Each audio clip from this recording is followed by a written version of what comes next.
It is a Pan-African Friday. My name is Jagenda Semakola Ziksoka on yet another very lovely day. We thank the Lord God for the opportunity that He's given to us once again to be here.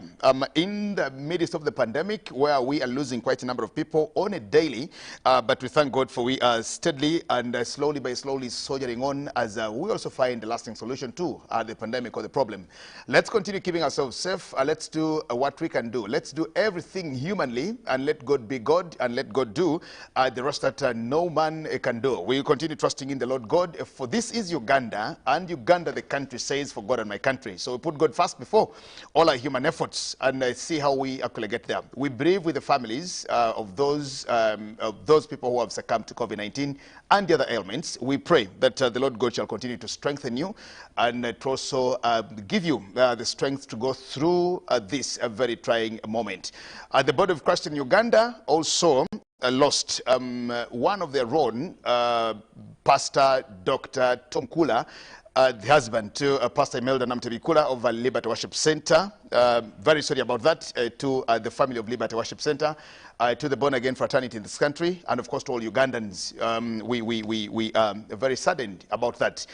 Welcome, Jagenda Semakola Ziksoka here in studios today, and we'll get to the issues. Now, with me in studios, two other guests on top of the usual panelists.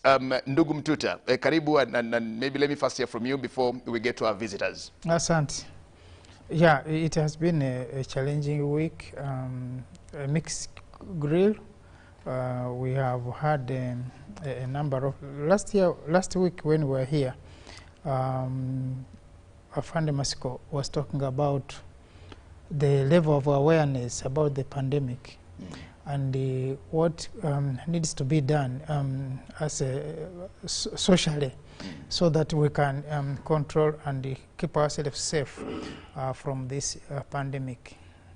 But if, a week later, we have recorded a number of deaths, a number of infections.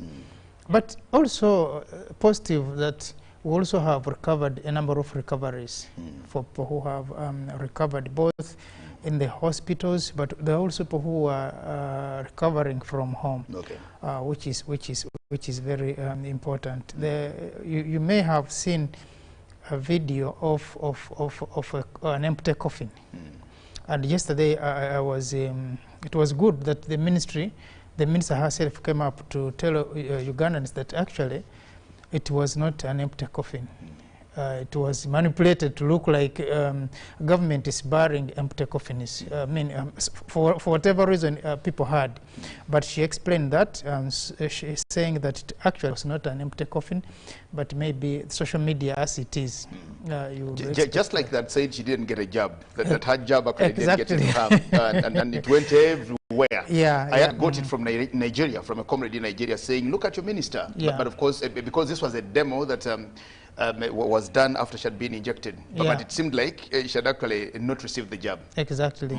So on that front, I think government is doing all it can in the prevailing circumstances.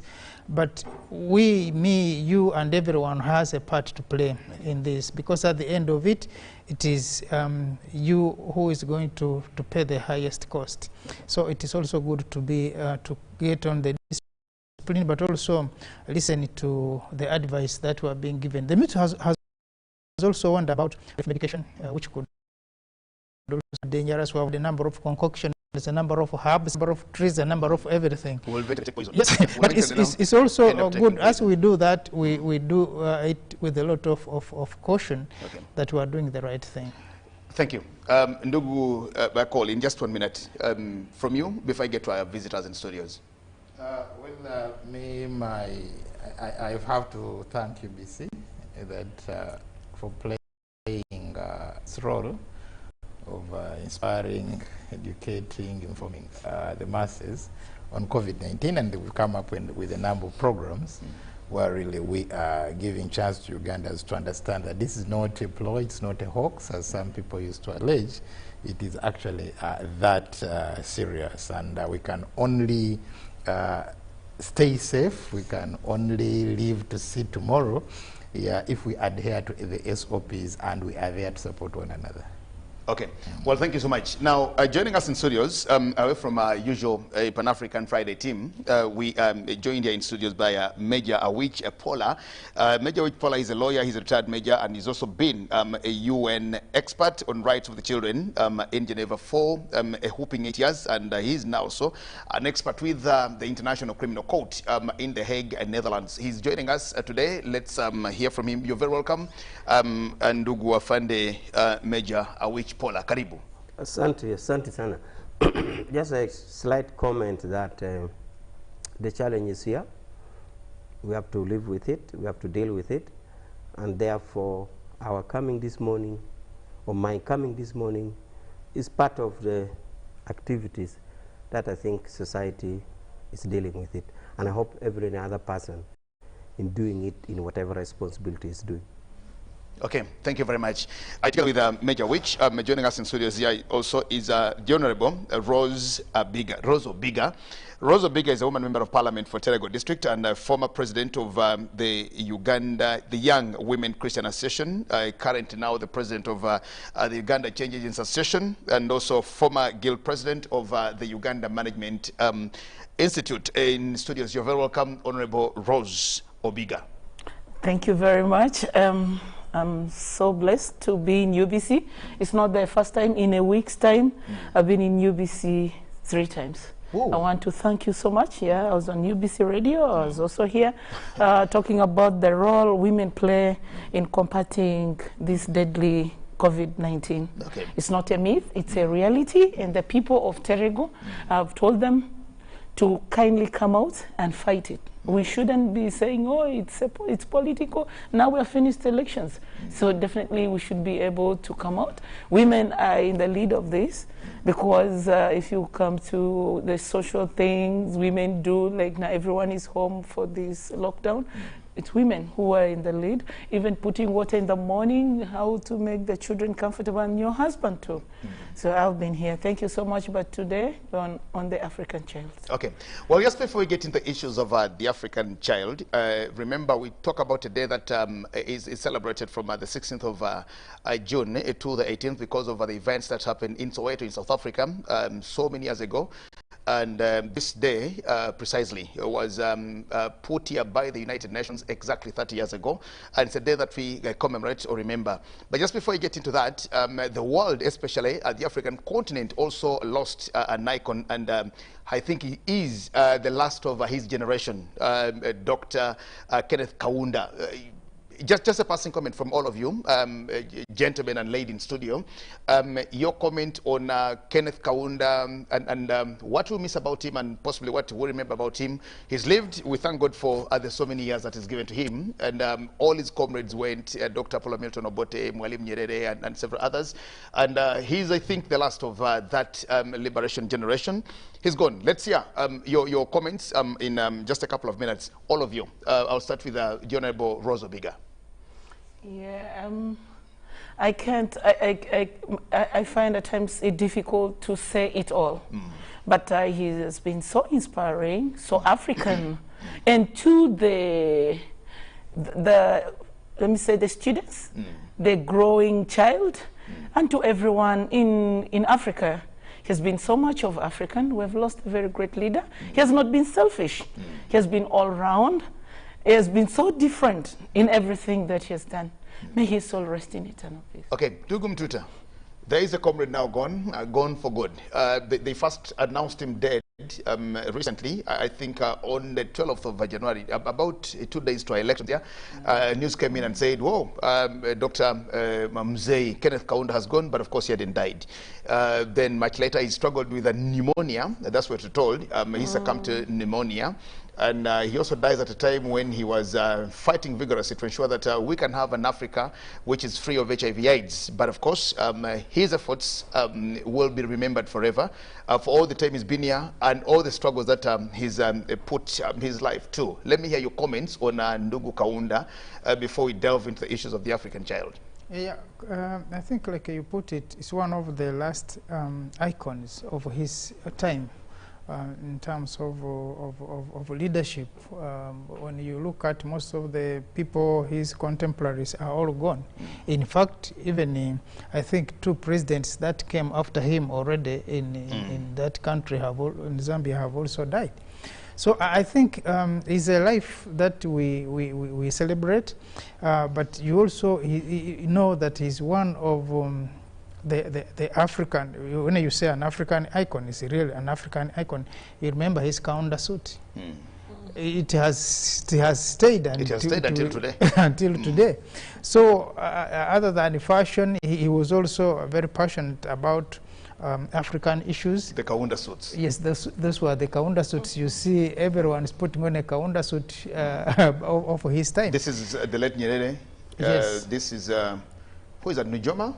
I think so, Nujoma. That could be Nujoma. Then the last one here is, visibility. It's John Zuri, but that's him now, with the iconic Kaunda suit. His Kaunda suit. And you know, the other person who introduced the other shoe was Gabon, the shoe that they call it Gabon. The Gabon shoe. The Gabon shoe. To raise somebody. Yeah, as a master of fashion. So he's one of those African icons we shall miss. And I think the people of Zambia have also missed the whole encyclopedia, because he had a lot of history, then independent states of Africa, and then later on the struggles with the colonialists.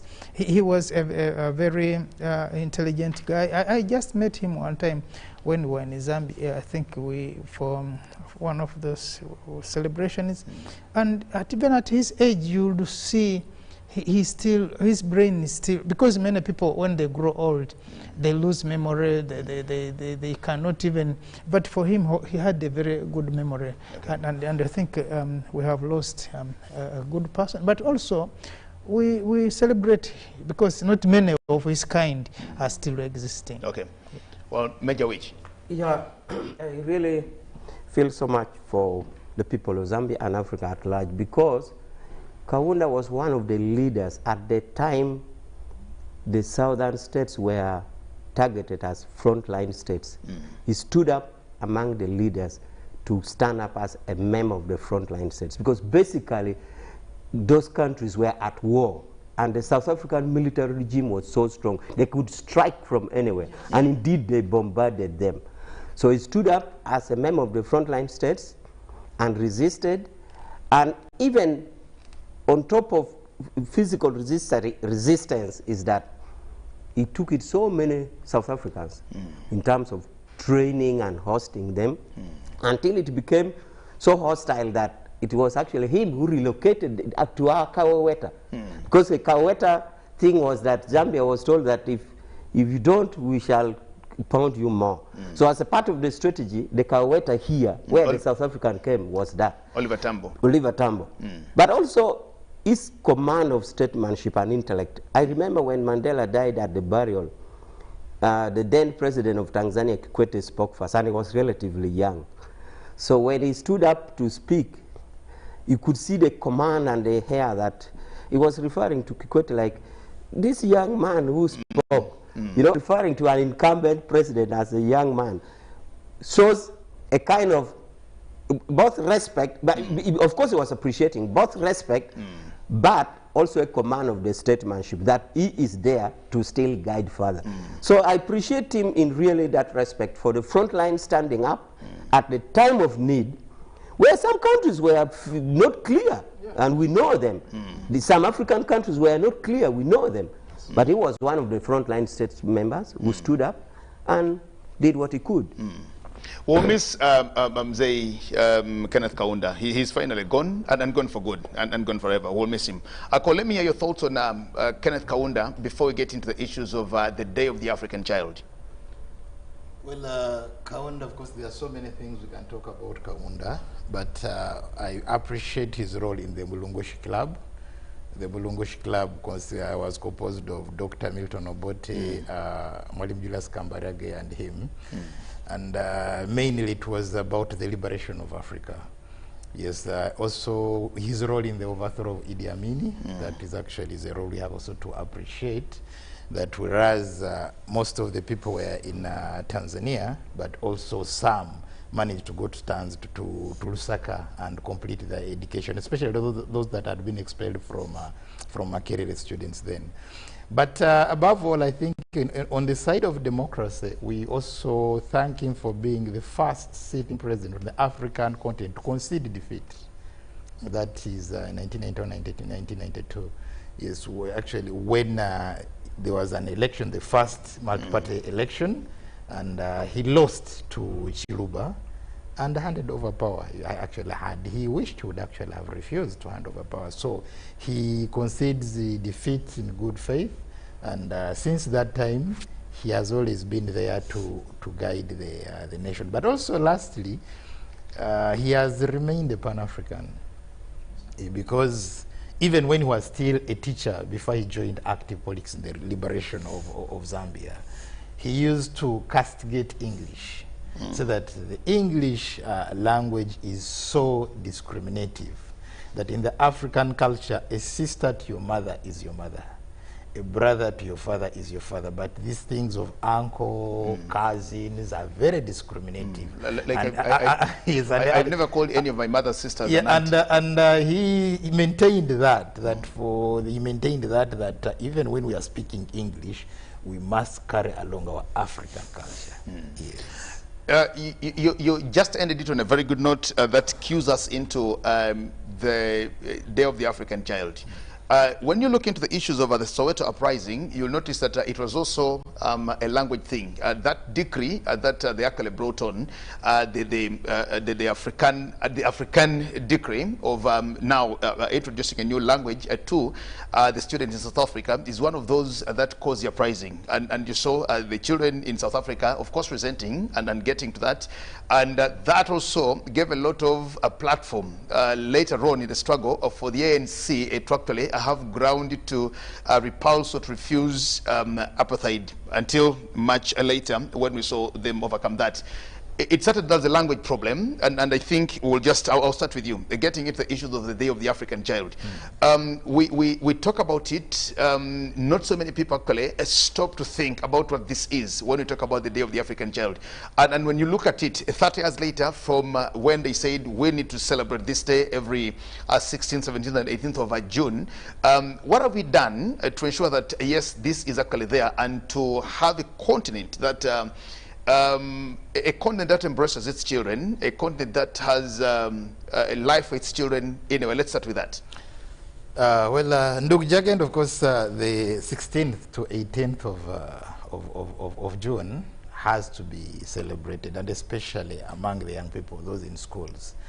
And parents, teachers, and also society should always guide children in celebrating this, because it kind of gives them a direction, and it also kind of shows that they can live for a purpose. Because when you look at in 1976, what happened actually in Soweto, when the apartheid regime was imposing African. When you look at the language called African, even when the name sounds African, but 90% of the vocabularies of the word is actually from Dutch. So it is a foreign language, it's more of a colonial language. So secondly, the students there also, because they had come up with the Black Education Act, which really, among others, was forbidding the teaching of African history. That people were not supposed to learn. They were supposed to learn about the history. Arithmetic, mathematics, and those things. So these are some of the things, and the students stood up, said, no, look here, we need to know about ourselves. We need to know about our heritage. We need to know about our country. We need to know about our continent. So, and when the students really came out to raise, and I believe at that time, because Mandela was already in prison, people that played a key role in creating that awareness were the likes of the late Stephen Bantu Biko, because he used to write. He used to write under the pen name of Frank Talk. And very many students really read his articles because he was trying to bring back that. And I'm sure he played the very role like that was played by the philosophers in the French Revolution. People saying, look here, the students, and that's how they came up with this. So Looking at the day that was actually 1991, when Africa, Organization of African Union and also UN said, well, we should put this day aside for remembering as the Day of the African Child. But when you look at the theme this year, when they say accelerating the implementation of Agenda 2040 for an Africa fit for the African child, how do we really accelerate this? We can only accelerate this by giving these students what we call quality and productive education. So when we give the students quality and productive education, then we are accelerating them in fitting into the African agenda of 2040. So as we celebrate 30 years later, so we should now audit our education systems on the continent. You know, there is a saying that there is no country that is better than her education system. Therefore, let us audit our education systems in the country, because the education system is what we use to shape the children so that they can become meaningful citizens tomorrow. So is our education system giving children hope that once they are out of school, they are going to be meaningful members of society? Or is it a system where people just pass through and perhaps graduate only to end up on streets? Okay. Well, thank you so much. Major Witch, come in here, get to the conversation, and let's talk about the Day of the African Child. Well knowing that when we consider the African child, we'll notice that we know Africa as a continent that has been riddled with civil wars more so. Civil wars, we've also had wars for regime change and several others, and the children have been the biggest casualties in all the things, and maybe the women that Honorable Obiga here will talk about. We've seen so many of those getting into carrying arms as children, and then we've had so many problems of child soldiers on the continent and quite a number of things. We'll talk about this day. We know its history, and we know where it came from, and it's a day that is here to ensure that we embrace the African child. And what do you think needs to be done if we will also achieve the African Agenda 2040 for the African child?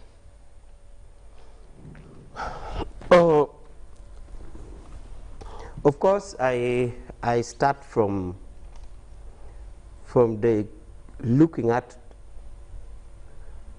why we are doing it today. Now, he has talked of the content of education, what it has to produce, and that would help. But I am also looking at the disparities, because the riot in Soweto was much more on disparities, because the Bantu Act education was clearly saying that Africans should be educated to be servants. And there was no joke about it. The authorities, the government was saying that Africans had no business in the other kind of education is saying. Be educated to be slaves. Yes, so it was clear. It was not pretense. Now, my issue now is for the African child, and you could take example in Uganda, is that we can only pay back the Soweto children who were massacred for agitating for better education by dressing out those disparities. For example, I have always wondered, and it teases my mind, that we see a child go to Kampala parents, a child in Kampala parents at average, regardless of who invested 10 times a child in Terego. Now, you can take from the audit point of view that a school like this, a child invested 10 times, will this child really, and you expect that UNED on the first of whichever month will say at 9 o'clock we shall enter exams, and by 11 o'clock we shall close exams, and it's business as normal. So these disparities in the studying atmosphere and investment needs to be addressed. I have known for a fact, for example, in football, in sovereignty, You know, in Europe, they used to say a country of 80 million will actually play with a Liechtenstein of 30,000 people. But now the rule changed. They said, you can't. It is injustice. It is injustice to say, Liechtenstein, you are a sovereign country, you are a republic, you are 30,000, please go play football with German of 80 million. They changed the rule, say let them play at some level, then they meet at some stage. So my point is that if you look at the disparities in the day a child is entering a classroom in Uganda or in any part of Africa, it is educational injustice. And we seem to think it is normal. And we seem to think there's no solution. Let those in Kampala parents keep going. Let those in Terego keep going. The exams will be starting at 9, at 10. My point is that to every problem there's a solution. Only that our mind has not yet clicked it. But identifying that it's a problem is one step towards the problem. Now, in terms of conflict, research has been seen that in Ethiopia, for example, in Tigray, there's a lot of conflict. There's conflict, and big number of children are affected, so to say, both directly involved or affected. In West Africa, there's still such. So in many spots in Africa, there's still a lot of conflict affecting children. Now, if we are saying 30 years ago, the consciousness on the rights of the child, which of course in all our jurisdictions is defined by anybody below 18, we have gone ahead to make many instruments in place. In the case of Uganda, the Ugandan Constitution provides, the Children Act provides, the Africa Charter provides, the UN Convention on the Rights of the Child, which we all ratified, is in existence. We still need a more proactive and realistic approach to issues that affect the children in conflict. But in the case of the Soweto, where the riot was basically the legislation, the enactment of a nature of education that brings disparities. A discriminative legislation. Yes, we may not have disparities legislated, but we have disparities by practice. And we see it daily, and we think it is normal. We need to tackle that. Well, thank you so much, Ndugowich. And I think you've also given it a very good start, and we'll get there, because it's important to get to the crux of the issue, and why we actually celebrate this particular day, why we talk about this particular day, why it started and where it comes from. Ndugwakoli talked about Afrikaan itself as a language. Now, when people hear of that language called Afrikaan, they actually tend to think it's an African language, and you wonder what language is this. I was interacting with my foster mother in South Africa, and she was asking me that, do you know why South Africa is called South Africa? There's no other country that is called North Africa. There's no country called East Africa. There's no country called West Africa. But there's a country called South Africa. And why should that actually be called South Africa? So similarly, when you look at the history of South Africa, and quite a number of things here, and the disparities, as Major Wich is talking about them here, is very important. Ndugu Mtuta, you're coming in here, but all of you, I also want to draw your attention to the SDGs that we adopted in 2015. And specifically on SDG number 1 that talks about poverty. Now that clearly takes the child. SDG number 2 that talks about zero hunger. SDG 3 talks about good health and well-being. SDG 4 talks about quality education. And SDG number 8 talks about decent work and economic growth. Now, you'll also notice that we have quite a number of children who are into indecent work, and of course, even getting into what we call child labor. Ndugu Mtuta, come in here and let me hear your submission on first and foremost, the Day of the African Child, whether we are doing enough, or and of course what we need to do, as opposed to just celebrating these days and saying we'll wait again for next year in June, then again the other year in June to talk about them and keep counting years by and by. Yeah, I think it's to a greater extent becoming a rhetoric when it comes to we're celebrating this year the African child, the next year the same thing, and having statements talking.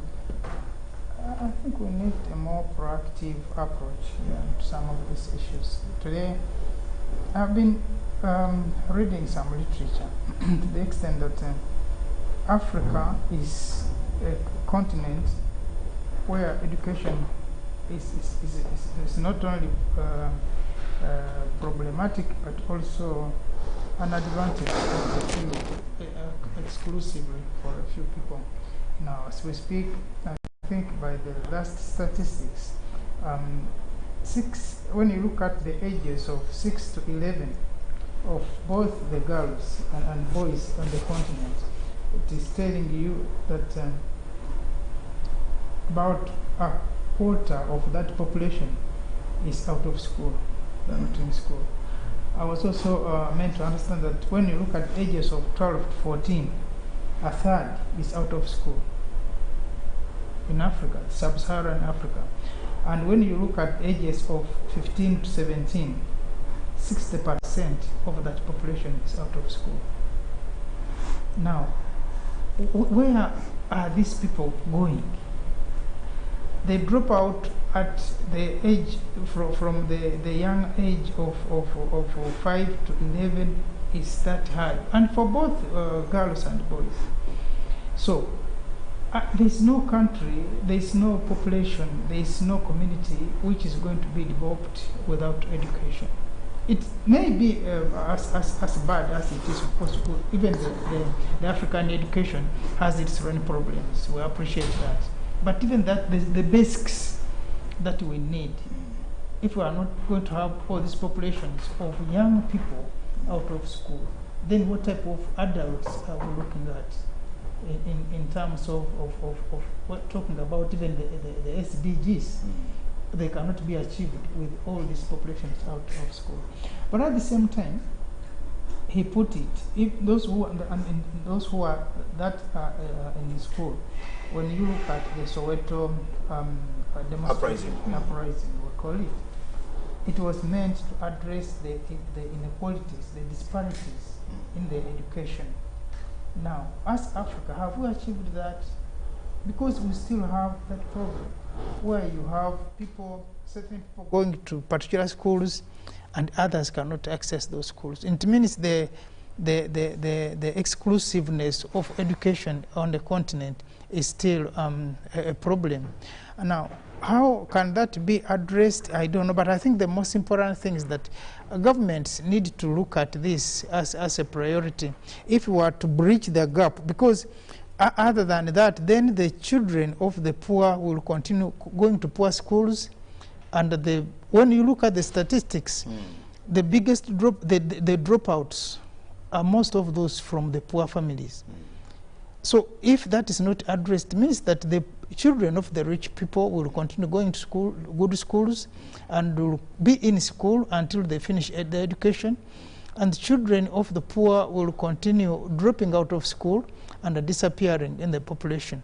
Now, when you look at South Africa, for example, the crime rate is high, and the simple reason is because of this population that is between the poor and the rich, because it's expanding. And because it's expanding, crime is also expanding. Now, the other issue is that when you look at it in even a more elaborate way of addressing issues of conflict, who are these people who are involved in conflict? In most cases, you are looking at this same population that has run away from school. And of course, we are saying that the conflict on a continent, and of course Africa is known for that, affects mainly women and children, which is true. But it is only affecting women and children who are running into refugee camps, but it's killing men who are on the front line. So you see, it affects the whole population setup, the whole social setup.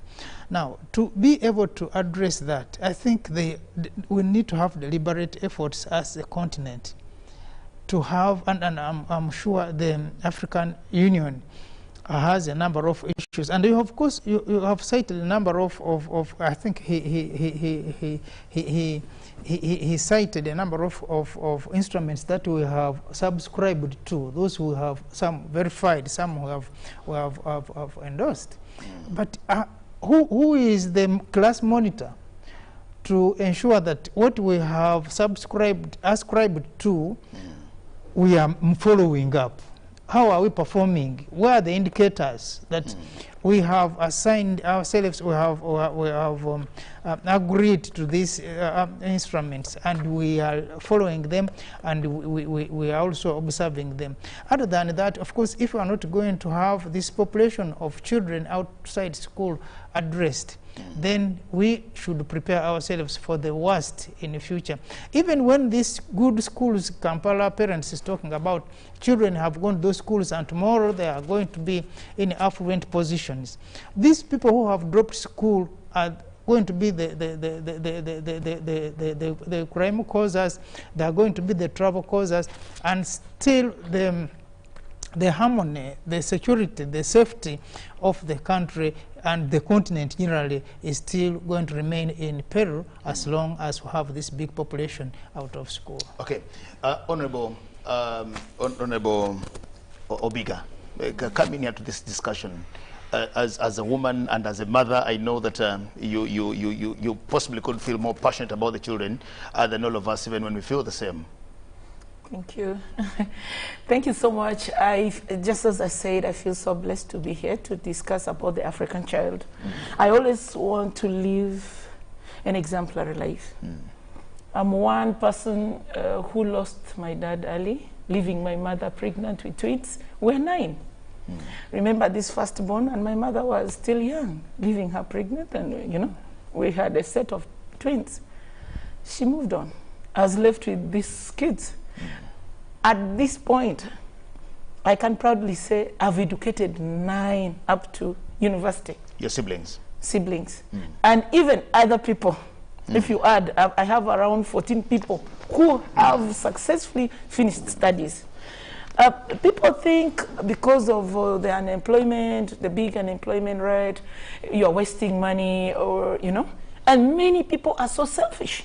If you went to all villages of Uganda, at least we have 1 or 2 people who can contribute to a child. But you find, just as my brothers have said, you find somebody so exorbitant, in such an exorbitant life, does not care. What hurts me is they even go back to the village, pick another child, put this child there as a maid. To work for them, yes. In my life, I don't have a maid. Right now, I don't even have a maid at home. Everyone at home cooks, does work because you are there. Now, I like to go native. What have you done? What have you done to change a life of an African child? If you look at the statistics, it says over 57 billion children have dropped out of school. Out of this, half seems to be from sub-Saharan region. Yes. A child deserves to be born healthy and in a good environment. Just look at this mess in Arua Hospital. We just got regional ambulances. The one of Arua has been stolen. No one wants to claim. Can you imagine? No one wants to own this. And most of this, the ambulance is used mostly for child pregnancies. These girls, you know, this COVID period, we have so many girls who have conceived. You can't evacuate them. It's an abuse. Exploitation of children, abuse. When I see these Karamojong children, I feel hurt. One time, my last employment was with Uganda Joint Christian Council, and basically I was working in Karamoja. You can't believe there are some people behind these children you see in the streets. They have been used. At times I think that such people should... Because many Kampalans actually ask questions, how do these children get there? How do they get here? I've personally been to Abim, I've been to Moroto, I've been to Napak, I've been to those places, you know, to Kangole. And you ask a question, because it's really a long journey. It's a journey that you drive a car the whole day to just get to Moroto. And you wonder how these children come from Moroto, and they are, you know, everywhere on the streets of Kampala. You know, as a president of Uganda Change Agent Association, we have a consortium with Ministry of Gender Labor, and you know, Development. we do resettlement of these children. We have a package for them.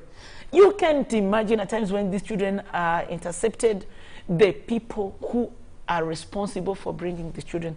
I think as an African, one important thing, we should be a solution to our problems. True. When we were in Chankwanzi, I'm a girl who read on State House scholarship. I put it up to the president. I said, Your Excellency, had it not been because of State House scholarship, I would not have been here. Today, I can proudly say I have 4 degrees. But if I did not get the State House scholarship to start with, I would not be here. Now, look at the current implementation of this scholarship. There is another one called Students' Loan Scheme. The same children of the rich who go to these other schools are the ones benefiting. I told him, what is this, Your Excellency? Can you kindly pick it and put it under your armpit again? So that girls like me from that rural part of Terego can come up to UBC and sit here. Said, my first time to be in UBC was this week. And can you imagine, in a week I've appeared here 3 times. This is a blessing. So the African child can have a basic education, or can have education when all of us come out to help, not that we come here, we talk, and then we walk out.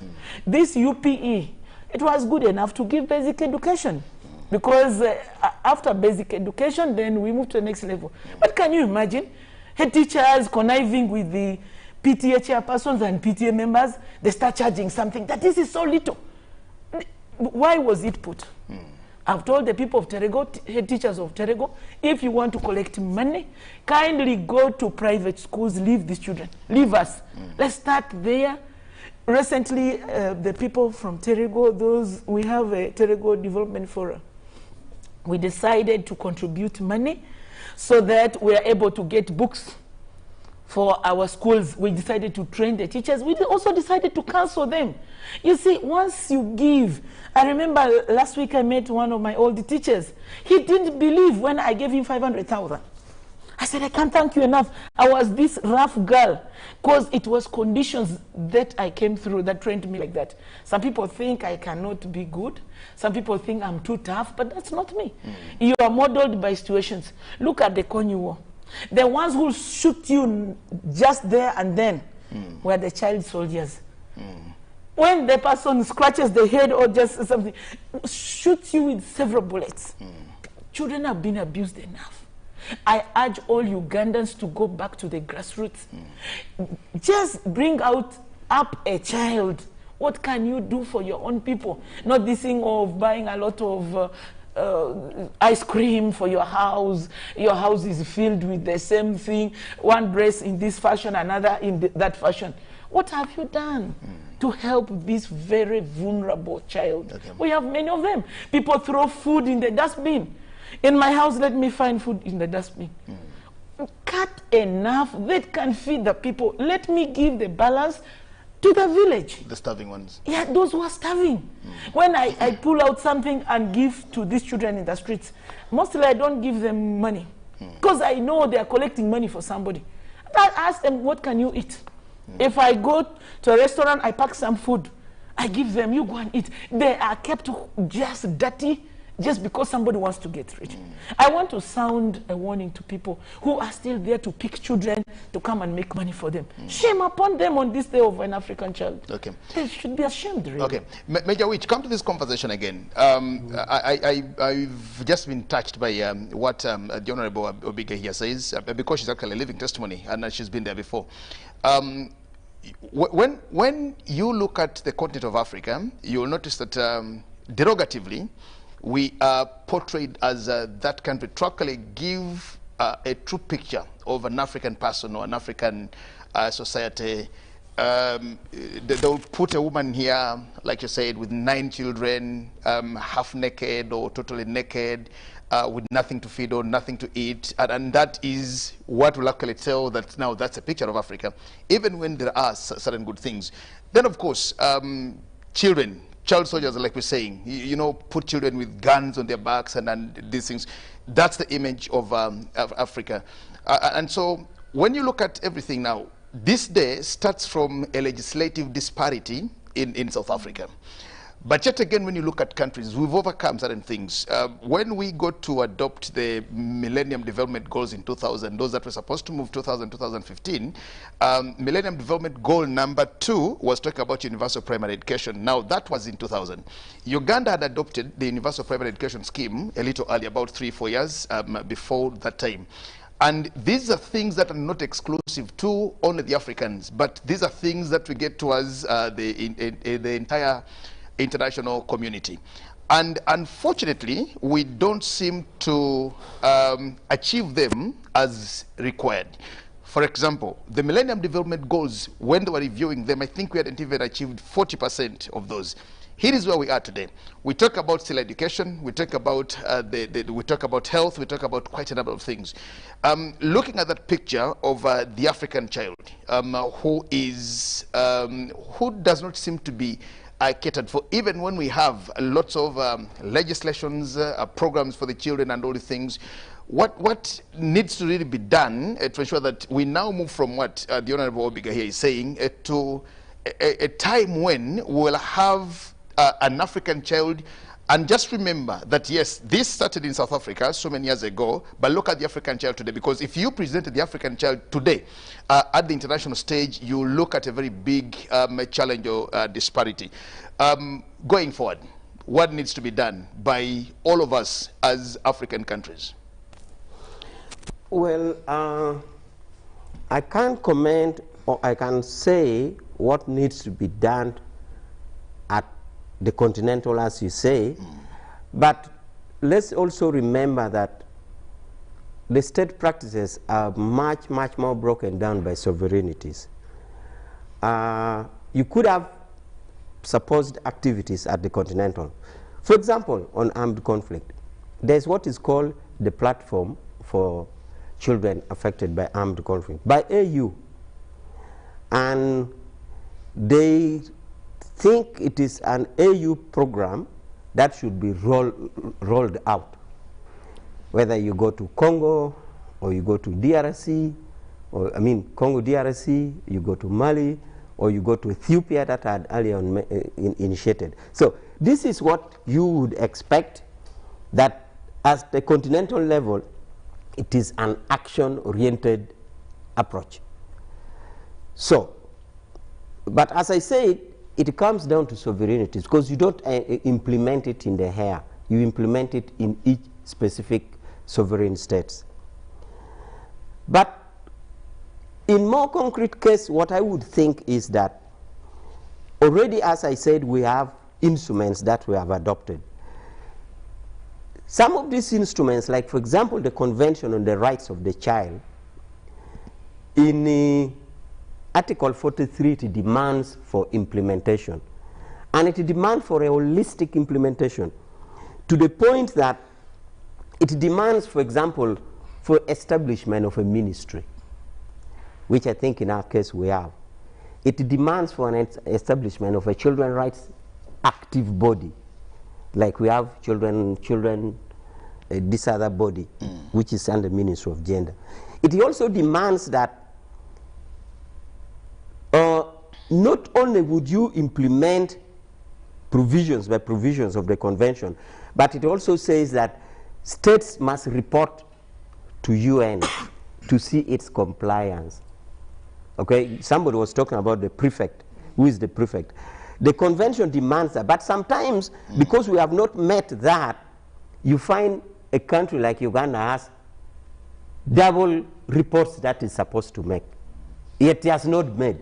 Even making that report, you find we are still asking for technical assistance from UNICEF to help us. Reason being that at that stage, we as a republic, we as a country, we are not even capable to give, or what is a child's right to food? Are children eating?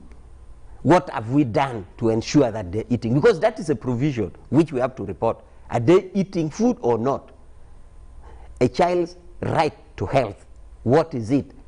So, as envisaged, there is a conceived practical approach to this compliance. And it is easy. And some of us know how to do it anyway. Because I have been on the other side of the table. Because the 8 years that I've been on the other side of the table where the 193 states of this world was reporting to me, and we are 9 in the whole world. So I pretty have the idea. You just say that again. I am saying these rights and provisions that states agree to take up. The 193 states. There are 193 countries. Start alphabetically from Afghanistan to Zimbabwe. A to Z. A to Z. 193. And because these states have agreed, the global community has said, we want you to tell us how your children are eating food, how, if you have a refugee child, how you are handling, what you have done for a child on the street, or what you are doing. And for that purposes, to see the compliance, there is always a group of 9 persons elected by General Assembly. I was one of them for 2 consecutive Kisanja. And therefore, this is states which have done it have worked. I can assure you states like, for example, Sweden, they will even report before the due date. And they take due cognizance of a child. Even if you ask if there was a name of Okello Peter of 12 years in Sweden, it will tell you, if Sweden was Uganda, it will tell you it's in Karamoja on such and such a village. So, the practicalities of handling an African child to remove from the derogatory attitudes that are presented is there. To me, we lack the will. And because of the lack of the will, we develop lack of capacity. Save for the global challenges, children's rights are non-political. I can assure you that in my global experience, the world is willing to help. And that is why, even in that compliance method I've said, there's a provision which says, if you find any challenge, tell the world. So it's not enough to say, I don't have money to have invested in education. I have the will. But do you demonstrate that will? So we have measures are in place to turn around the African child and move the African child from where it is. Because honestly speaking, right now, without any derogatory attitudes, I don't think we are far from that African child that led to the riot in Soweto. Exactly. We haven't. We can't deceive ourselves. Not when you walk on the street of Kampala, or even in the villages, in education, in health, in food, in nutrition, in everything. So, if we accept that measures are there, and we need to recognize that we need the will, and which will lead to the management, the managers, systems are in place, and even other stakeholders are there in place to come to help if resources was a problem. But we don't seem to draw it, and I like to emphasize this, that the disparity that I stated is so inflicting that our people seem not to realize. Did you realize that now, as we talk, if you went to medical school in Mulago, the entire medical school is supplied by about 10 schools? That is Namagunga, Gayaza, Budu, I'm lucky my school is one of them, Ntare school. But that is it. Now, then who supplies this? If you went to a medical school classroom now in Mulago, you said, Namagunga, put up your hands. Gayaza, put up your hands. You won't hear Terego SS putting hand. Moroto or Lango College, zero, nothing. Tororo College supplied one to the pharmacy school, I think. Yes. But now the thing is, if these few schools supply medical school, then it means that a few primary schools supply those other schools, and therefore a few families. Is this the pyramid that we want to look for? And same thing in law school, and same thing in engineering. Then you will find those who will gamble will go to whatever God knows. But that is the nature of the disparity of education that needs to be addressed. You have a whole medical school supplied year in, year out. So it's basically a soul setting. And that's why I was saying that regardless whether it is an individual investment per child, the fact is for a successful education, you need that investment. If somebody is rich enough to invest 10 times than the other, can we pray to God to supplement the other so that investment erases disparity? Okay. And then we have it. Okay. Otherwise, we have a pyramidal society which will be a disaster in future. I really want to thank you so much, Major Ndugu Paula here. It's 10 o'clock. We'll take a break. And when we return, we continue with the conversation here on the Day of the African Child. Now, remember, this day is commemorated on the 16th of June by the events that happened from which this day started in 1976. Events that ran on the 16th, 17th, and 18th, famously or commonly known as the Soweto Uprising in South Africa. We'll take a break. And when we return, we continue with the conversation. Stay with us. Good morning. Live from UBC Studios in Kampala, this is Good Morning Uganda Extra.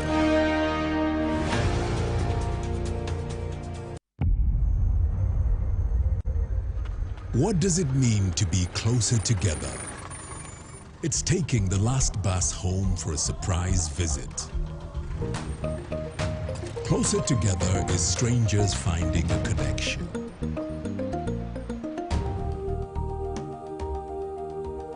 It's bringing home something much more than a box. It's the warmth of home, or the beginning of something new. There's magic in sharing the things that we love, because it's those things that bring us close together.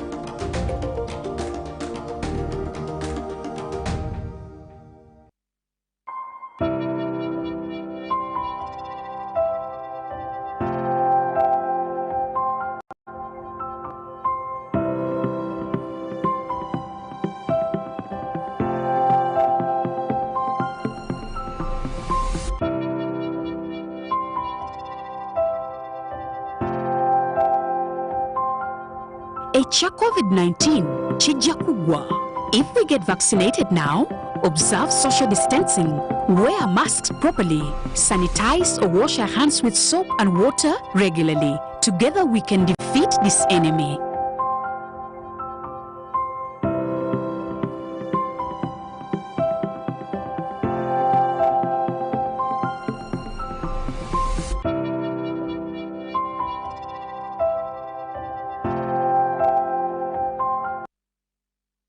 Fellow Ugandans, you know that the current COVID-19 period is a trying time in our lives. However, we still have another threat that has been with us for a long time, and it is called neglected tropical diseases, also known as NTDs. NTDs include bilharzia and worms that cause swollen stomachs. Trachoma causes blindness, and elephantiasis causes the swelling of legs. These diseases are affecting millions globally, and yet they can be prevented by regular hand washing with soap and clean running water, regular washing of the face with a soap and clean running water, keeping dirty hands away from your eyes, always using pit latrines, and discouraging open defecation in your community to avoid flies that carry germs, reporting to the health facility early when feeling unwell. Remember to stay safe and protect yourself. This message is from the Ministry of Health with support from a SANE project.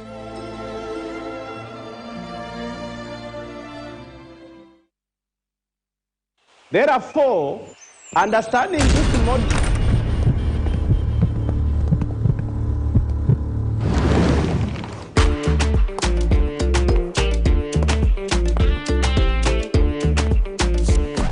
Excuse me, lady. Who do you think you are?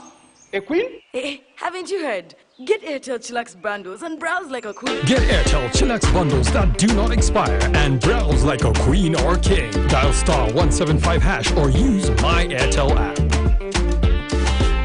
Airtel, the smartphone network.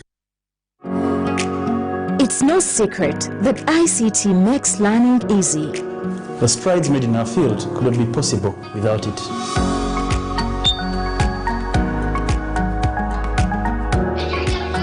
And now we can watch our favorite show. My radio is my best friend. UCC provides an enabling regulatory environment and policy guidance for healthy competition. We also facilitate ease of doing business in the communications sector through licensing, standardization, spectrum management, tariff regulation, rural communication development, and consumer empowerment. An informed consumer is an empowered consumer. UCC supports local content and innovations. Driving the development of a robust communication sector in Uganda is Uganda Communications Commission.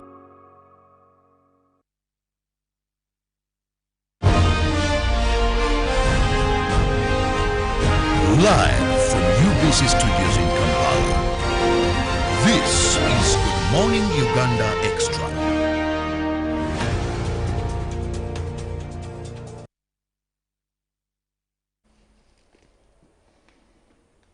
Well, a very good morning and welcome back from that break. We continue the discussion here on the Pan-African Friday. My name is Jagenda Semakla, and of course with me in studios are my co-panelists, James Mututa and Akol Mande Amazima. But of course also joining us is our Honorable Rose Obiga, the woman member of parliament for Telego District and also former president of the Young Women Christian Association, YWCA. And now currently the president of the Uganda Change Agents Association and also former guild president of the Uganda Management Institute. Joining us here in studios today to talk about the Day of the African Child. And of course, together with the Honorable Obiga is Major Awich Paula, a retired major, and also somebody who has a global knowledge and has been there, like you've heard from him, and he's now an expert working with the ICC. He had just submitted to us there. We carry on with the conversation, and here is where we are. Honorable Obiga, I'll come back to you. You've heard from the submissions, but before I bring in Akol and James Mututa, this should come mainly from your visitors. The issues of Africa. Why I'm not going to talk about them is that because we have international commitments. He's been talking about all these international commitments, the declarations that we get to, and quite a number of those.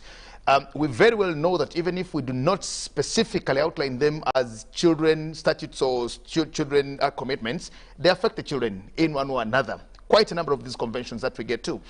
We now talk about the SDGs, for example. SDG number 1 is similar to Millennium Development Goal number 1 of no poverty and hunger, ending hunger. So we talk about no poverty, but we also talk about zero hunger. When you read the report of the World Food Program, which is running for March to July 2021, it also details and shows how bad the situation is, especially for the countries that are projected to suffer from this hunger bit of it. And you notice that majority of these countries are actually in also conflict and violence-ridden places or areas. We look at countries like Ethiopia and the Horn of Africa. We look at countries like the Central African Republic. We look at countries like in northern Nigeria. We look at places like South Sudan, Khartoum, and quite a number of them. Now, that's the map that shows hunger on the continent from that report of the World Food Program, just detailing how hunger is going to, because it's a global situation, but just look at how bloated the continent of Africa is, and that's where we are. Let me get you to that particular Honorable Obiga here. We talk about all these things, but we know that hunger is here and hunger is coming. What we need to do, because once this strikes, then it is the children still that will be most affected, especially the African child. Thank you so much. You have said it all. You know, West Nile and Terego in particular is a hosting district for refugees. And you can imagine our belt is fairly dry, and the little food produced, we scramble over it with the refugees. Now, the storage facilities, we used to have the granaries. This time they have all stopped because there's a lot of theft. You leave your food in the granary and it's taken. Two, this selling culture. When I was for my campaigns, I told the people, up to now, I still eat the cold power. When you wake up in the morning and you get cold drink from the fridge, what is it? But again, this one, if you roasted a good sweet potato, you cover it well from rats and other rodents, so that in the morning, as these children go to school, they're able to carry it. I told them it's not about popcorns, but just make sure you carry something for your child. But again, people, in most places, Terego in particular, you find women every time in the garden. I encourage the men to support their wives. When I was on UBC radio, said this is a time now everyone is again in partial lockdown. This is time when you now join your family to dig, to add on the food that is at home. Hunger is still there. It's really rampant. Me as a person, for my people of Terego, I have thought of the improved breeds. We are not a banana growing district, but when I explained to them about the banana Kawanda breed, I took an initiative, had a time with Dr. Priva, who is head banana. I don't think there's any single MP who has gone that far.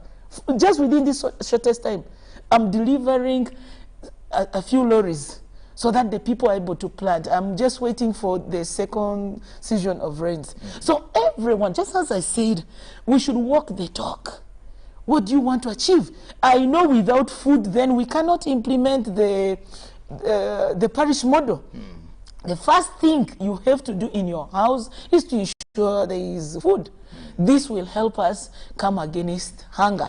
Laziness. Ugandans, by the way, there is now seemingly lazy caribou people coming out. People go and sit by the roadsides. Then you wait for me all the way from Parliament.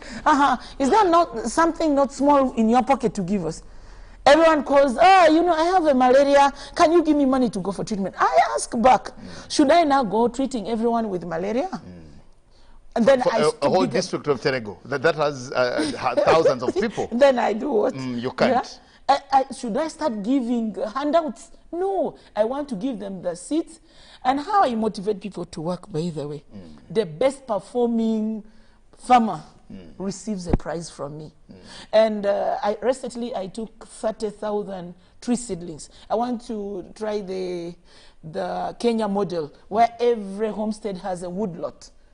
And at least the survival rate is so great because your name is written and there are people checking. You planted this number. What has happened? You must use the manure.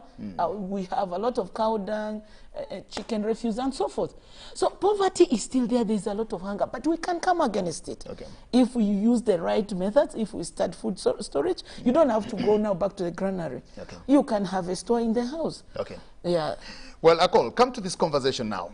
We talk about the Day of the African Child, and when we talk about the Agenda 2040, when we have hunger, we have conflicts, we have issues of domestic violence, we have so much disparity. Now, I just thank Major Paula here for his revelation of, I no thought about it, of, you know, medical school in Makere, for example, and year in, year out, guaranteed that the same schools. That if a Cole's son or daughter goes to that particular school in Terego or in Amuri or wherever, then there's no chance that they will actually qualify to go there. And quite a number of those, you know, it's common knowledge that your child, your son or daughter can only achieve this if they've gone through a particular channel, which you will not possibly be able to get to. But just look at hunger itself on the continent. If WFP here tells us that they are projecting hunger, but this will actually affect the content mostly. How shall we achieve the African child, the glory of the African child with hunger and quite a number of these issues and challenges? Well, you know, everything again goes back to our education, as Major Awich really put it. Because hunger can also be attributed to demonizing agriculture, especially by our teachers. That when a child has made it, it's not only in Uganda, it's only across Africa. Child makes a mistake in school, go and dig. Now you're creating a mindset that agriculture is for criminals. It's a punishment. It's a punishment. Now that is something really that now you're already demonizing agriculture. That now a child grows with that mindset. Now, a time when Nyerere was president in Tanzania, he discouraged boarding schools. And he always encouraged people studying half a day. So that part of the day, by the other part of the day, the students, the children must go and participate, help their parents on agriculture. Because he thought that, yes, whereas we need people who have gone to school, but also people who are productive. Now, when it comes to these days where people are more into grades, but even when a child is home on the weekend, our parents want the children to revise their notes, not to participate. Actually, even find a girl who cannot wash their clothes, who do not even know how to do the home chores, just because the father wants them to excel in school. But yes, when they excel in school, they are supposed to be wives somewhere. They are supposed to be mothers somewhere. How are they going to do it? So these are issues that we really have to get back on the drawing board and say, look here, how does our education system develop a person? Now, the other funny aspect, there's a school I'm not going to name that has so many acres of land. They rent out those acres of land. I think 3 years ago, they ended their term prematurely because they did not have food. But land is given out to But land else. is rented out, and they have a population of over 1,000 students. So you find that the head teacher was being unrealistic. You have this labor force, you have the land, and you mean you cannot say that, well, every Saturday perhaps. All the factors of production. All the factors of production, and the school actually closed 3 weeks so that there was no food in the school. So these are issues that really people need to address, that students are not there only to pass exams. No, you're supposed to mentor them for the future. That is something that really, that's how we can only realistically end hunger. But again, also the issue that I think also NGOs have also not helped that much, because especially in northern Uganda, when there was conflict, NGOs used to give handouts, and they developed the dependence syndrome. The beggar my neighbor policy in northern Uganda actually, I think, reached its climax. That even a community that wants to set up a pit latrine, they want to write a proposal. Sure. So these are issues that now we need to go back, that no, look here, people must be taught. In the 60s or even before independence, you look at how schools were established.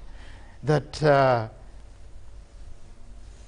one Jagenda who owns like the whole of this place would be talked to the advantages of education and would freely donate land. Say that land, you can construct a primary school or a secondary school. Or maybe you even have like you've planted trees, cut as many trees as you want so that you can. But now what is even happening is that even now the grandchildren of now the likes of Jagenda are now reclaiming that land. Selling the schools. Yes, selling the schools. Not even actually evicting schools. You evict, of course you sell the school for an arcade. Yes, that school, that land used to belong to my grand. You saw recently when the church was demolished. Yes. So the children did not actually look at the good intentions why their mother gave out that land. So these are issues that get back to our education. Like when Nyerere says, a crooked education system breeds a crooked generation. So as a continent, we need to rethink about the system we are having. Is it the right for us, or we need to do something about it? Mututa, we talked about silencing the guns here last week, and we had Major General Henry Masiko, the CPC of the UPDF, and had a very good discussion.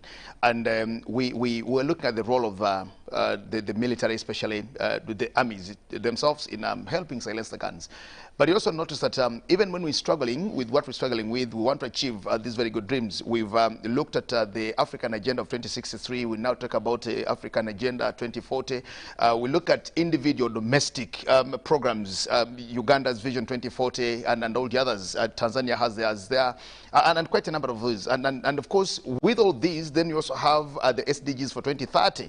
We're implementing them concurrently in our own way. But when you also look at the conflicts on the continent, that is causing lots of issues. Uganda is hailed for being one of those very good host countries for refugees. And we're only thinking, how do you think we can achieve the African Agenda 2040 on the continent when we have quite a number of these conflicts happening in different parts of the continent itself? And we have movement of persons. We have people moving from one country to the other, seeking and looking for refuge in a way. We have people in displaced camps, you know, and quite a number of things. If Uganda is stabilizing and you know, getting into autopilot mode, then the neighbor has a problem. Then you know, you need to look into the issues of the other persons. What about if we just went ahead and achieved the African child dream without the others? Shall we have done anything, or we still need to move together? Like we decided that that should be the way for us to go as a continent. But I think, of course, in all fairness, we shall not be able to achieve it on our own as a single entity. No country in Africa can do that, not even the world. Because what happens in the neighborhood affects all of us. We have had programs, especially those have participated in, like we used to have the National Immunization Days. And you realize that all border districts are immunizing children of Uganda, but also immunizing children of the other countries. The neighbors. Because if there's going to be measles outbreak in Congo, then it's going to affect Ugandans. If it's going to be an outbreak in Kenya, it's going to affect people at the border or Sudan. So that you cannot move alone. There was a time we used as a country to know and believe that we had gotten rid of polio. But it happened that we have people from the neighboring countries that have not immunized their children against polio, and have been having these outbreaks once in a while because of these cross-border transactions.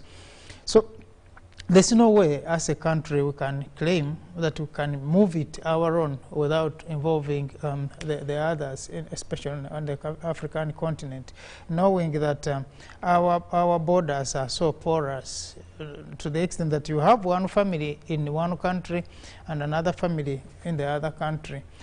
Even this issue of COVID, we cannot, as a country, no single country can now say, I will manage on my own, because there's always these interactions. So I think the most important thing is to look for, like he put it, what we can do as a community, as Africans. What can we do to be able to get rid of these problems? If you are going to have a peaceful country, then you are going to be providing safe ground for refugees who are coming from disturbed countries. So they are coming with all those problems, including insecurity. So it means your peace, your security will also be affected. Okay. So there's no way we can move alone. No, when it comes to the issue of education, I think it's something that we have left a lot to the discretion of the respective countries. And now, see, one thinking about it comes back into play. If my one country is not going to be able to live up to that expectation, then what happens? If one population, like now, we are having this emphasis on the girl child, which is very important, because we know girls have been mostly affected and disproportionately negatively affected. But you realize that we also need to be careful, because we have had the issues. We saw China when they started with the one-child policy in 1980, and then the population of girls dwindled. As we speak now, we have more men in China than women, for the simple reason that China, being a patriarchal society, when the families realized that they were having a girl, they would abort or terminate somehow the life, so that they will at least have a boy. So the number of girls were dwindled. And were killed until then the hand has said, no, I think let's have to. And the other said, oh, if yours is the first one is a girl, then you have a boy.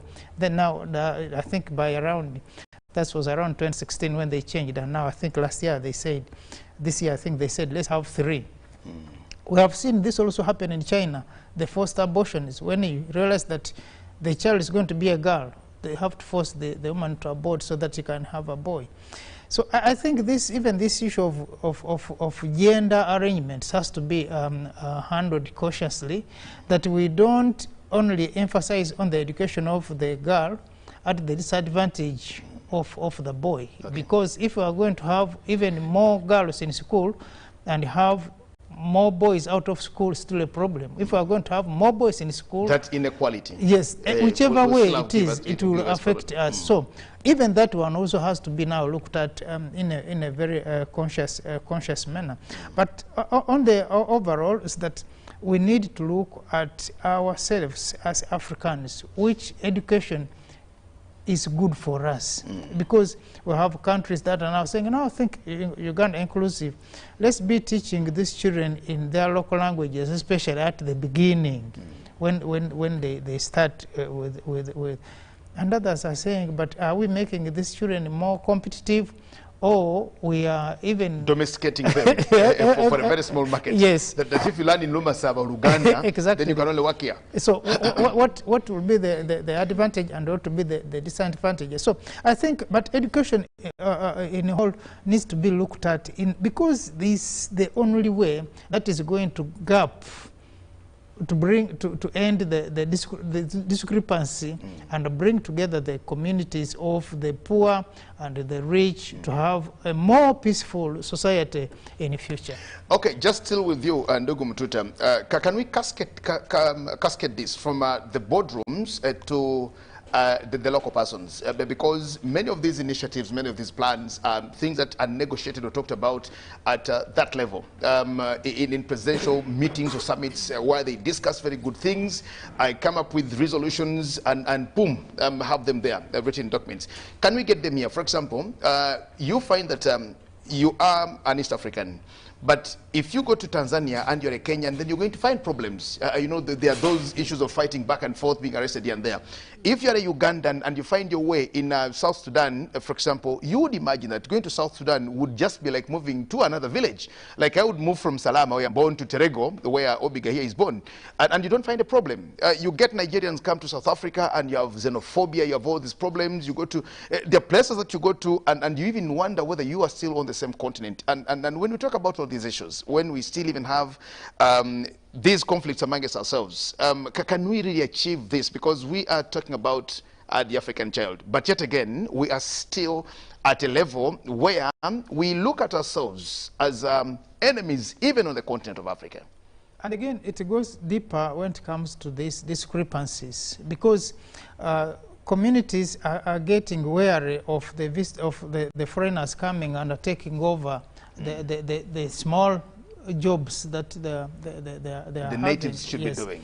Yeah, and because I think we have been taught in such a way that we are only looking for jobs, not work. That if you're having Nigerians coming in South Africa, then they're going to do all the jobs that the South Africans would have ordinarily wished to do. Or if we're having Africans going elsewhere, then they're going to do all the jobs. But I think we need now to step back, and again it goes back to education. What type of education have we had for the children that has prepared this population for what to do in the future? Are they able to stand on their own without necessarily having to look for government jobs, look for someone's employment? That if we have this population which is able to think and think for itself, whether someone is coming from anywhere will not be a problem. But at the same time, like you said, I think Africa need also to wake up, especially the leadership of Africa. I'm happy we are now, as East Africans, we're having the single passport, but I would want to see it extend to the rest of Africa. That if I'm moving from here to South Africa, or I'm moving from here to Nigeria or Ghana. It should be visa-less. Yes. For a Ugandan to go anywhere in Africa. Yes, I'm visiting another African country. But I don't know why we are even stuck in the formats that we were put in, that someone somewhere elsewhere doesn't want Africans to interact. You remember when there was a time, and it's still there now, that a few African countries are getting their own airlines. You are going to Nigeria from Uganda, but you are going to fly through Paris, then you get back to Nigeria. Yet you could have just been walked and reached Nigeria. So I think there's a time that Africans need to wake up, that these restrictions should be erased if Africa is to have a more meaningful interaction, excuse me, but also create, excuse me, activities that will. So it's okay. It's okay. you need to have your breath again thereabout. Come to the conversation, Major Paula here. You just gave us some very good submission here when you're talking about the discrepancy in education, for example. And I was reminded of the law school, for example, that you notice that the Law Development Center in Uganda had become a preserve of Makerere University. Yet, we have quite a number of universities here that are accredited to teach law, and they have credible law schools in their universities. But yet again, they were not allowed to go and do their back course at the LDC. And you would wonder, if only those who go through Makerere University are the ones who are supposed to go and do the back course and allowed to practice, then what is the fate of the others who go to the different schools? Not until recently, when some young man, Pius Nwagaba, actually had to drag LDC and the Law Society to court, and the ruling there was that if anybody goes through any law school in Uganda that is accredited by the National Council of Higher Education, can actually now have an opportunity to attend and go do the back course at the Law Development Center. Now, it had to take somebody to go to court to actually force their way into what you would call a right or what you would call a given. We're looking at that, and it's happening in this particular generation. And we just want to get sense of how we can manage these injustices domestically and even away from us, because if we have an injustice which is domesticated, and we're talking about a bigger dream, how shall we really be able to harmonize and manage the situation? Well, that injustice, I said it's there, and there's need to address it. In the specific case of the LDC, which we are unfortunate was addressed by court ruling, as you said, is that right now the law schools are allowed.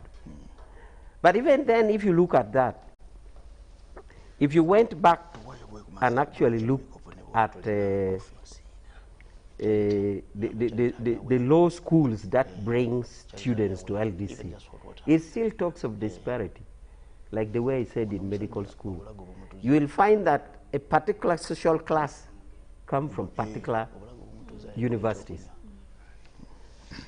You still find that even when by court ruling or otherwise, now schools, law schools are allowed to admit in LDC. If you, I interface and I know many of them, if you look at particular students, they still reflect disparities. There is a particular class of students that come from particular universities. You can see even from the dress code, the skin texture, the language they speak. And it also goes down to their various other performances, including passing LDC. I saw for a fact that recently the director LDC was saying they should take audit to other universities' mode of education. In other words, even by the fact that other universities are allowed to send to LDC, there's still some resisting mind behind that you allowed, the problems that we have is because you allowed everybody. Yes, so it's still allowing against his will. So that disparity still exists. Yes. And that disparity, I said, goes back to even below 18 years, because those other universities, those other law schools recruit from children where they went through lowly invested education. So the LDC admission now is even against the will of some people's conscience. And it reflects the disparity. You can trace from LDC who comes from where. Even by the gait, the walking style. So, therefore, the issue of disparities needs to be dealt with. Many formats do. Some people say, okay, we can go, for example, seed education, that we know that in one particular sub-county or parish, we could have a school that we have invested that can do the work. I mean, take, for example, many of our PS, for example, PS Science and Technology, I know we are related, passed from a deep primary school called Odahomit. You will not, if the situation now exists as it is, you won't have. Owindolo, for example. The Chief Justice. The Chief Justice. Owindolo was the best in English in Uganda in a primary school called Patong in Agago. I've been to that school. I visited that school. And he went to King's College, Budu. Do we still see more Windolo to be the best in English in Uganda from a primary school in Agago? No, they're teaching in local language. So, and going ahead to King's College, Budu, and becoming a Chief Justice. Because if Owindolo was only taught in Langiwa Choli, they then possibly wouldn't even have gone to King's College, Budu. Or he wouldn't be the Chief Justice today. He wouldn't even be the best. So he did it. It is on record. Owindolo was the best in English in Uganda in P7 and was admitted in Budu, and he went ahead. So, in the legal education fraternity, that is quite explicit. And there's a lot of complexity there because even the rate of LDC graduating is completely a national debate now. And the casualties are those who actually went to the school of Owindolo in Patong, who cannot now come today. The who went to from instead of in those days, in the areas of non-disparities, you could afford to go to Budu. But right now, Owindolo in his primary school can't. So that is as far as my take on the legal education is. It is still manifest disparities, classical, pyramidal, and it needs to be tackled. It's just, we could use it as a test case, just like the medical school is.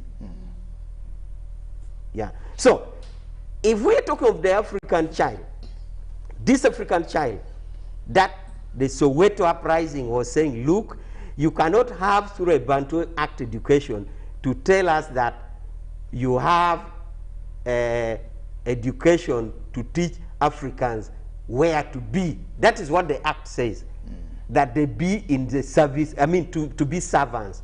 Now we are saying, look, we have not legislated as such, but it looks like our practice is showing more of real actions that manifest disparities than that.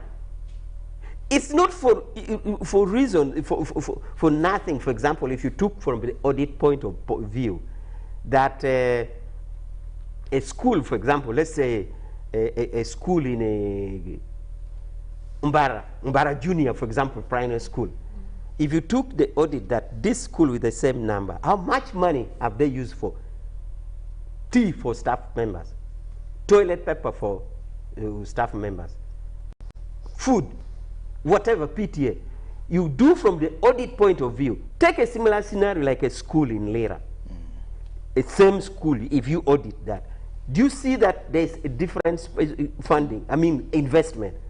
Meaning therefore that for that money to have been used in toilet papers and in a tea and all that, there was need. It affected the grade. Therefore, how do we gap that?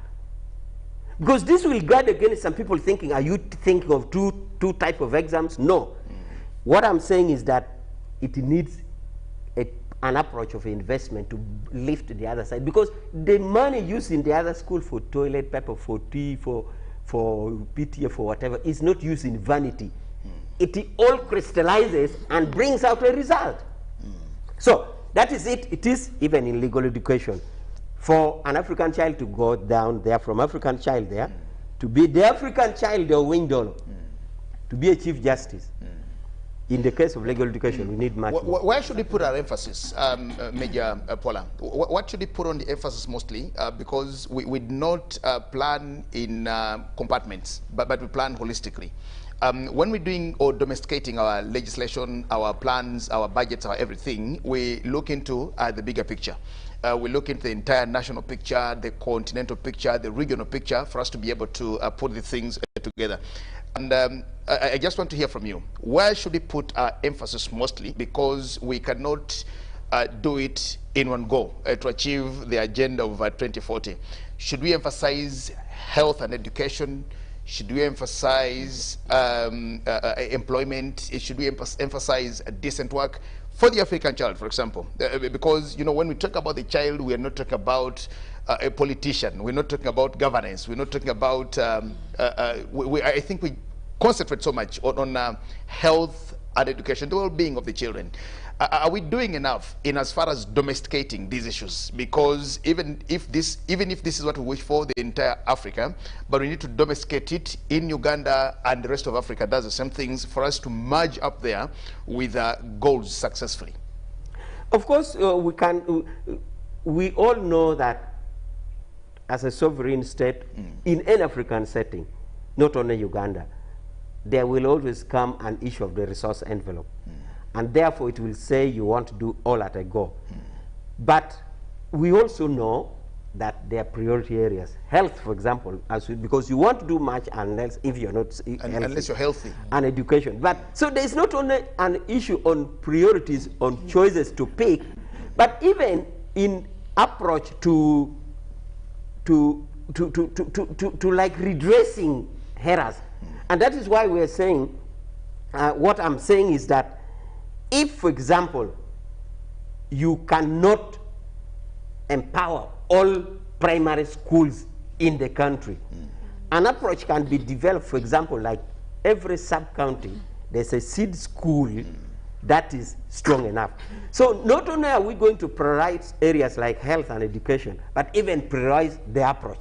For example, even in health, you have right now we have COVID, which is a serious threat that needs to be tackled in its procedures. The global killer. Yes, but you also have other daily killing like malaria for children.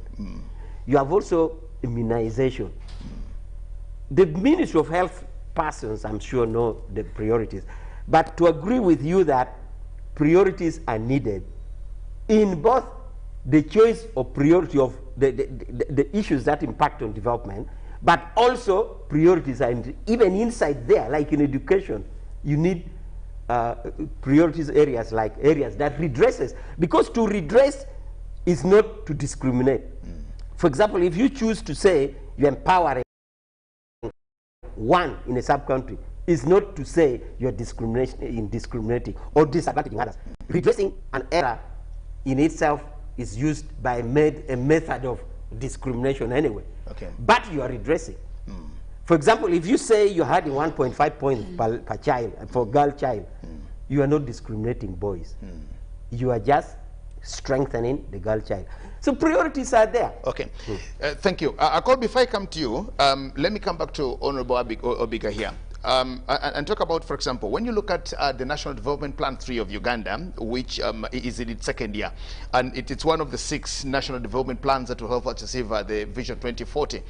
You'll notice that this particular plan, one of its priority projects is a mindset change. And I want to know from you whether we as a country, first of all, are even up to there, because we talk about something that is like a monster. And to first of all put it into context and of course understand, have that mindset. You in your earlier submission, you talked about you as a member of parliament now moving to go to Terego, not to help the girls there, not to help the boys there, but to actually pick one from Terego, bring them to your home in Kampala to work as maids and all the things. The mindset of Ugandans themselves, if we will be able to achieve this dream, using what we've tailored for ourselves, which is not, or which should not just be in the books, but something that can get practical to us. Thank you so much. From a honest point of view, if you look at legislation, policies, mention them in Uganda. We have very good ones. Excellent. But the biggest challenge Ugandans are faced with is mindset. Mindset change is a big thing, and corruption. Anything in ministries, whatever, people first think about, hey, how much am I supposed to pick out of this? I was talking to a very big person. She feared so much when she was talking to me. She said, you see, I wanted this to move. But when I came up with the idea and gave it to people now to cook it properly and put it out, something which could take 2 weeks, they pushed it to 2 years, and then the money, literally, you see this doctor trying to give something serious, but somebody still wants to know how much will I earn. So it tarries, it takes a longer process because somebody is finding where to eat from. How to eat, fake meetings, discussions, which are not necessary. Unless Ugandans come out to say, this is our country, let's all wake up and work harder. And better me, I don't like this attitude, corruption. Every corner you give a tip, every this, people, you go for a workshop, people want to sign because they want to get allowances. People tend to get reimbursement. Yet the real challenge is there. In the villages, people are suffering. We don't have, we have VHTs. These VHTs, the ones in Terego, I interacted with them. They're doing good work. But because the population has grown, the amount of drugs given is still the same as maybe when the population was still low. Now they get these drugs today, tomorrow they are done. We first have to make health from home. Good food, enough food, you eat on time, and then we do things correctly. By the, this corona, even after corona, we should continue hand washing with hand washing because we eliminate so many sicknesses. So mind change in Ugandans is a very critical area. If Ugandans can take Uganda as their own, Uganda our country.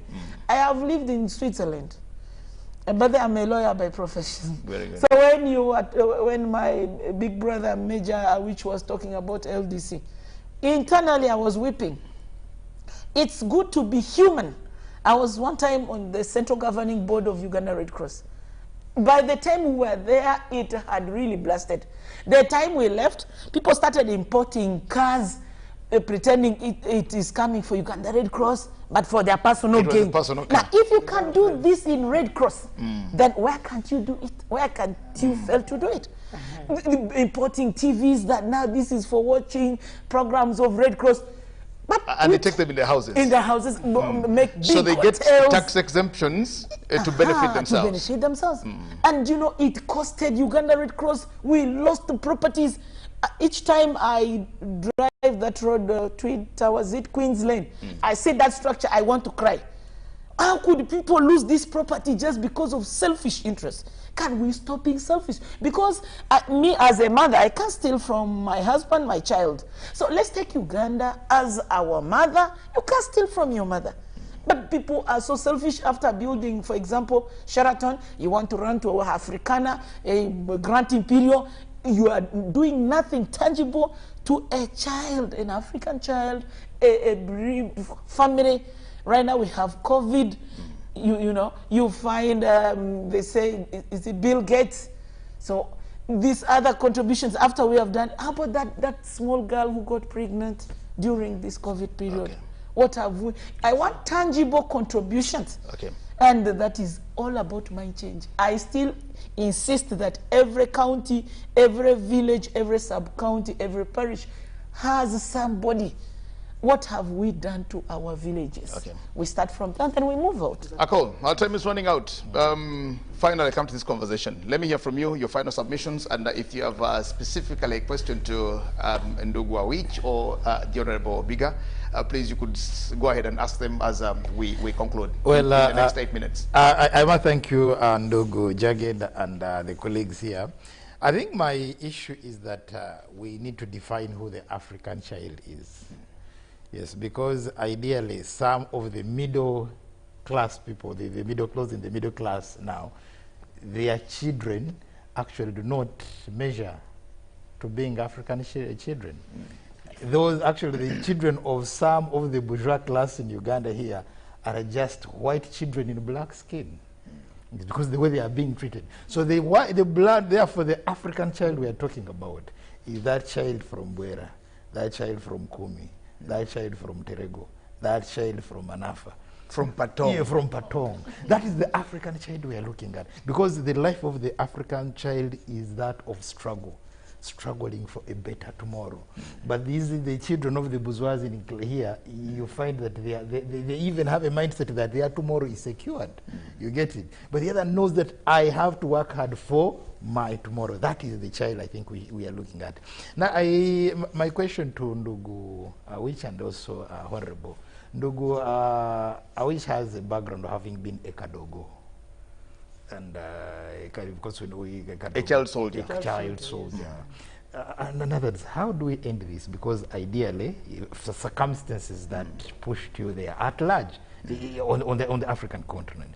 So you as and are good enough, you've actually even served at that global level, looking at the rights of the children. So how do we end that? Then back to Honorable. How do we see members of parliament this time around actually implementing the various acts and also passing the unpassed bills in as far as children are concerned? Okay, before they respond, Ndugu Mtuta, you also have about 2 minutes to make your final contribution submissions before they respond in the last minutes. The African child, like I put it, is actually disappearing. Because unless that is done, then we are going to have Africans who are only Africans because they are in Africa, but have nothing to do with the African person, the African continent, and the African heritage and history. Because first of all, look at education. We are learning more of other parts of the world than inside Africa. So you find Africans who even don't know their history at all. And like one said, if we cannot have history, then we're lost. A face without a nose. Exactly. But at the same time, I think we still have opportunities that we now just need to streamline our education systems to address more of our own issues, so that when our children are growing up and learning, they're learning things that are going to help them to be better Africans tomorrow than learning things which are not going to help them. We have been complaining of the colonial education, that we were told to be clerks, to be drivers, to be whatever. But even after the Soweto demonstration, have we, like put it, achieved what we struggled for, what the African child struggled for? Are they not the same conditions still in some bigger part of Africa still today? Quality education, the inclusiveness in education, and all these kinds of rights that they struggled for. Okay. Well, I'll request that Honorable Obiga, you respond to your final submission and, of course, to the issue that Ndugu Akwalia talked about in just 1.5 minutes or 2 minutes, because our time is running out. And I'll have Ndugu which also speak finally in the last 2 minutes, and we'll be out of studios. Yeah, thank you so much. Just as I said, I'm more than grateful. I'm overwhelmed. To be here 3 times in a week. I can't thank you enough. Thank you. Of course, this helps me to reach to my people. There are so many bills, as he has mentioned, that might have not been passed. I've seen my colleagues in this 11th Parliament.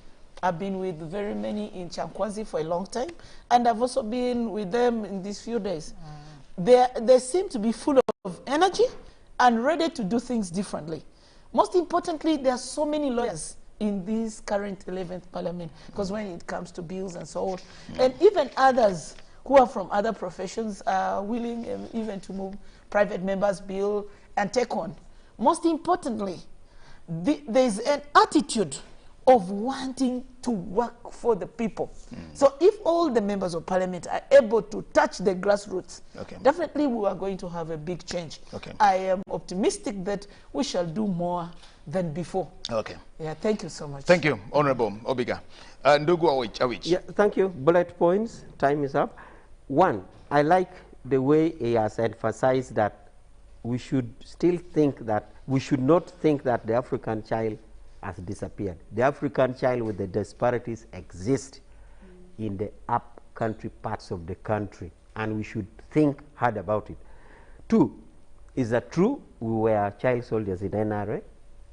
That is how we went to Kadogo School Umbara, then Untare School, then Makere Law School, and that is it.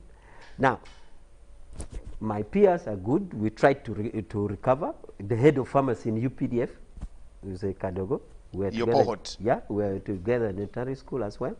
So we have recovered.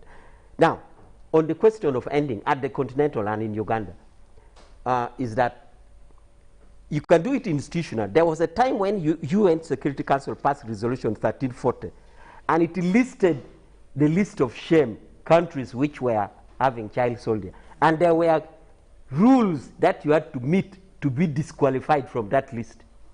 Okay? So it was easy. How? First, how do you recruit? Is it open? Do you call it in a stadium? Do you get birth certificate? Do mothers like this give you their children? Do they give their children? Is there consent, that is? The consent. Okay, there's consent. Parental consent. Is there a letter from LC? Is there a birth certificate? Is it open? Does the state criminalize recruitment of a child? Is it a crime under the law? You need to prove it. Because the optional protocol on children and armed conflict demands that every state should pass a crime. For example, a brigade commander in Kidgum decided to recruit a child in the army. Has he committed a crime? Or you have nowhere to charge him. Okay. He will be in vanity. So there are practical steps that a country should meet under Resolution 1340 of the United Nations Security Council. Incidentally, the listing was done by Olara Tunu, by then when Olara was in UN. So the list of shame, I repeat, from alphabet to Afghanistan to Zimbabwe, was listed, and Uganda was one of them. So Uganda didn't meet it. So the clearest way to get out of a list of shame or to end child soldier is that. But the practical thing is send them to school, remove poverty, let them be one. Because even if you have the legislation, it's not that the state will recruit. Non-state actors will recruit. Thank you. Well, I want to thank you all, gentlemen. Finally, from you, I want to thank Major Awich-Pola. Boy, thank you so much. He's a lawyer. He's a retired major. He's also been a UN expert on rights of children in Geneva for 8 years, and also now works as an expert with the International Criminal Court. Thank you so much for being allowed to join us and for being here, Ndugu Awich-Pola. And of course, thanking my sister here, the Honorable Rose Obiga, woman member of Parliament for Terego District, former president of the YWCA, and currently the president of the Uganda Change Agents Association, and formerly also guild president at the UMI, and also a lawyer. Thank you so much, Mama Obiga here, for joining us. Thank you so much, Ndugu Akola Mazima and Ndugu James Mtuta, my co-hosts of the Pan-African Friday. My name is Jagenda Semakola Ziksoka. Let's stay safe and we fight COVID-19. For God and my country, stay blessed. Good morning and bye-bye. Live from UBC Studios in Kampala. This is Good Morning Uganda Extra.